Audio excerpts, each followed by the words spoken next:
I was talking earlier on, folks, about all the roads that are being dug up locally, and we know what it's for the 5G. And talking to a member of my family about it, and then I sort of had an idea and I thought, with the delay of all the fucked up potholes, and everyone knows all across Britain, there's even been programmes on about it, and they're all the potholes.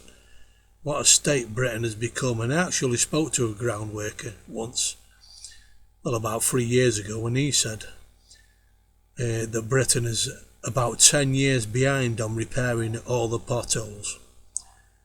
Anyway, I was thinking about it and I thought, I wonder if that's the reason why they delayed repairing the potholes, because they knew of the coming installation of 5G, ripping all the roads up, because all the roads are going to look absolutely atrocious by the time they've finished, because they've been digging up all over the show, all locally in my hometown.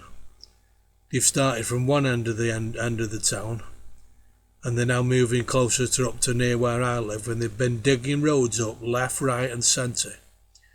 Now, does it make sense to repair potholes on roads if they've got foreknowledge of needing to be installing 5G in the years to come?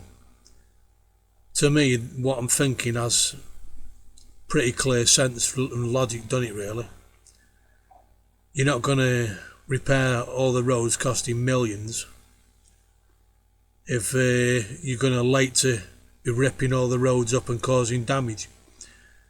Leave comments about what you think, because I wouldn't be surprised if my hunch is spot on and right, that they've delayed the repairs on purpose, like I say, because of the coming 5G. Anyway, that's what I think about it.